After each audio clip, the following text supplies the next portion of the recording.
Alright friends, it's T-Man and I'm back with a video on guess who? Jason Blaha, Strength and Fitness, our favorite gym slave YouTuber. High volume will not fix lack of gains. I don't know. Me personally, I think food fixes gains, but he thinks that exercise is gonna build muscles, okay, out of thin air. That must be the poor mentality. It's like rich people saying, well, hard work is gonna make you rich. No rich person would say hard work would make you rich. They'd say money will make you rich. Making money. Hey everybody, it's Jason Blaha here. I'm just sitting here drinking my morning coffee. Looking sexy as hell as usual. For those of you who say I don't look sexy as hell, I'm drinking my coffee in these videos. Nobody cares that you think I did. That's okay, Jason. The most important thing is what you think about yourself. That you're sexy. When you look in the mirror, tell us what you see when you look in the mirror at yourself. I know. You see a sexy, bald man. Cool, okay. Ask you. Alright, something that I feel like needs to be brought up regarding the training volume, because I'm doing much higher volumes of training at the moment. I'm doing very high volume training. I've discussed some of the literature on it. And what I mean by very high volume training, I am doing 20 sets of muscle group, more for arms if we count my compound movements towards arms, meaning if we're counting bench press and pull-ups as triceps and biceps, it's more than 20 because I'm doing 20 sets of direct work for them every week. But yeah, 20 sets quads, 20 sets hamstrings, calves, all that. So when I'm doing that, I do get people who chime in and say things like, yeah, my gains are stagnated. Do you think this would help? No, why would it help? Meaning, if you are at an effective minimum volume, if we assume all this research is true, and I understand there's a lot of debates about this research, okay? And even anecdotally, you go back and you look at the lower volume, even pro bodybuilders versus the really high volume ones. Is there a massive difference in their size? No, not necessarily. Okay, the ones who are doubling or tripling their volumes are doing what? They're trying to gain a 1%, 2%, maybe a 5% advantage. That's it. Why does everybody think that, well, if I just increase the volume, that will magically make muscles grow out of thin air? You know what I mean? I don't understand this mentality. Like, people think that lifting a weight is going to build muscles. If I get stronger, I'm going to get bigger. How can a stronger get you bigger? I know that if you eat a lot more, if you eat a lot for a couple of hours, you could get a bigger. But a stronger ain't going to make you a bigger. But I know a buffet will, though. Or this stupid shit, like if I do high volume, I'll get more gains because my gains is stagnated. So if I do high volume, will I get more gains? Well, if you're still eating the same fucking shit and then you do more volume, it's failure, bro. Get it? This is stupid shit. Food is what makes you gain muscle, da. Okay, so do we understand that concept? So it's the same thing. Look, if I'm doing this kind of training, what he's talking about, this type of high volume chronic lifting, if you're a chronic lifter going in the gym, doing high volume, this is the hypertrophy that you're getting, okay? It's sarcoplasmic. You understand me? It's glycogen. This shit. It's glycogen, okay? It's glycogen loading. So you doing high volume, trying to draw more glycogen in the muscle, yet you're eating the same amount of food, is not going to make a difference.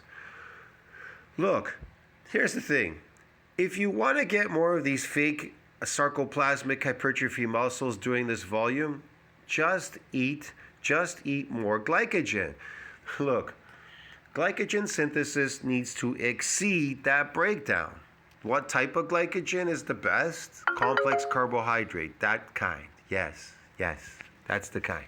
So if it exceeds that breakdown, I guarantee you, no matter what volume you do in the gym, these sarcoplasmic muscles are going to grow. Okay? And you'll look faker and phonier and artificial like the last time. Like they said in that last video, I was just listening to some people talking, these bodybuilding channels, whatever. There were these scientific groups. They were even talking about how doing this sarcoplasmic training can get you more gains than being on steroids. The same gains like being on steroids. Yeah, you can. That's the gains. The sarcoplasmic. The sarcoplasmic is easy to get. You get a chronic lifter. It's not associated with paying DOMs or anything like that because it's not myofibrillar growth. Duh. You understand me?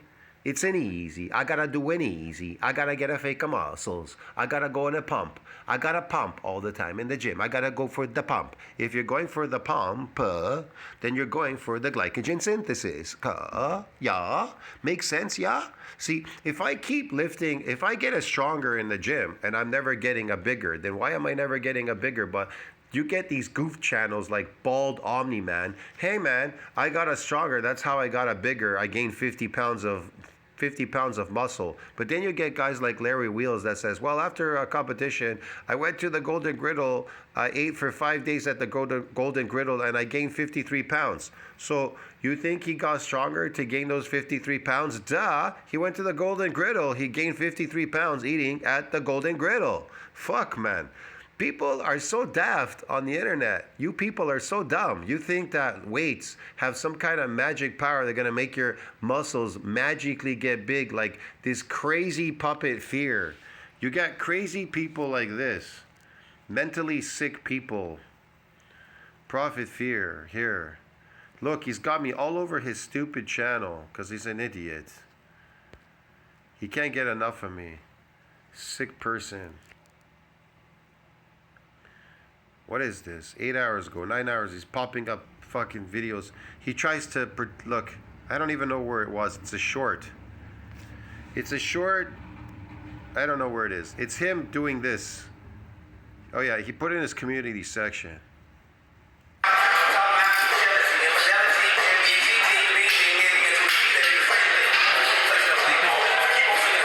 He's trying so hard to pull, I think it's 260, he says. He's trying so hard to pull a stack of 260, okay? His first set in the gym. Trying to pretend like, look, I did 260. I don't care. You could keep doing that every day, but you're going to look just as skinny as those little kids standing next to you. You're tiny, you're small, and you're never gonna grow, okay? You're never gonna get any muscles. And that shit was hard for you to do, and it'll still be hard. But if you get bigger and stronger, it'll be easier. But you're too stupid to do that. That's a problem with a lot of these fucking people. Okay, so do we understand that concept? So it's the same thing when you look at any of these high volume studies, and assuming that these studies are accurate. Again, no volume, no lift, no nothing is going to do anything. It breaks your body down. How do you think he's losing weight by doing, coming in chronically lifting high volume, doing these weights and shit all day? How do you think he's burning that? How do you think he's burning that fat away? Yeah, that's what it does. Weights don't build your body. They'll either burn the triglyceride as energy in your body fat, or it'll break down proteins. It'll cause hypoxia, oxidative damage. It'll cause damages in your body. What type of damage you get according to that training that you're doing, I can't tell you. You understand me? I don't know what you're doing. So yeah, it could be micro damages. It could be hypoxia, oxidative. It could be a lot of stuff, okay? Yeah, man. And as far as this glycogen loading, well, yeah, you have to be eating these carbs, which most of the time people are eating more carbs than they eat meat. Look at the food pyramid. Duh. It's kind of obvious.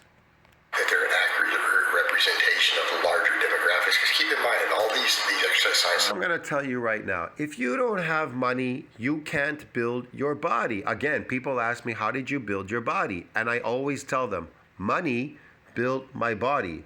Yeah, there's a sequence of events I went through, okay? But money built my body.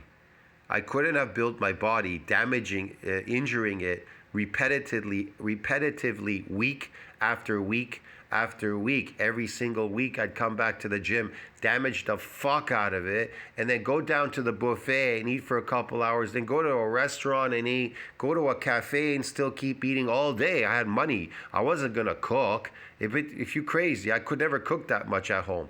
I had to keep eating to be in an anabolic growth state because I'm in an injured state. I need to keep repairing and remodeling new muscles. That is extremely difficult. Like I said, if you don't want to build real muscle, you don't have money, don't waste your time. Okay? You can build these sarcoplasmic muscles if you don't have money. Just eat a bunch of potatoes, okay? And go work out in the gym. All right? That's like Mike O'Hearn. He always says, here, have some creatine, drink this, and I'll send you on your way. That's it. He's not that stupid either. Mike O'Hearn he's got a lot of money. He's got enough money to eat. He gets free, I think, from this company, the meat and shit, they send it to him. P. Fontaine or whatever they're called. They send you the meat and all that. He's got all this stuff, okay? He can eat whatever he wants. Look at his videos. He eats pretty good. His wifey there makes food like crazy at home for him, okay? She cooks, she does this, that, whatever, you name it. And he just eats all day. All right, and makes videos and works out, okay? If you can't do that, then forget it. Plus, he takes some kind of, I'd say, some outside source. He's using some stuff, I'd say artificial stuff, to create some artificial whatever the hell he's doing there as well, on top of it, to fool you.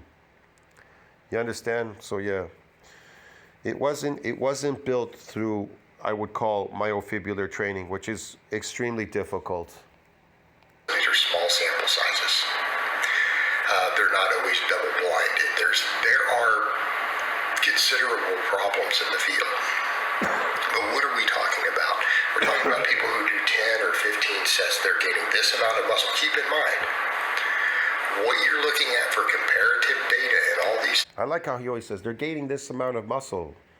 If you're gaining sarcoplasmic muscle, you're gaining muscle. If you're gaining myofibular muscle, you're gaining muscle.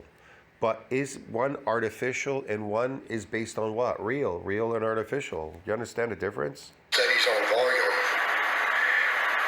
We didn't have cases where the people doing moderate amounts of volume gained Amounts of volume. Do you understand one is artificial? Look. Do you people understand that one is artificial? This type of hypertrophy, the pump, sarcoplasmic hypertrophy, is a kind of artificial muscle growth because it's based on fluid. It's glycogen stores. doing moderate amounts of volume gain no muscle during this study.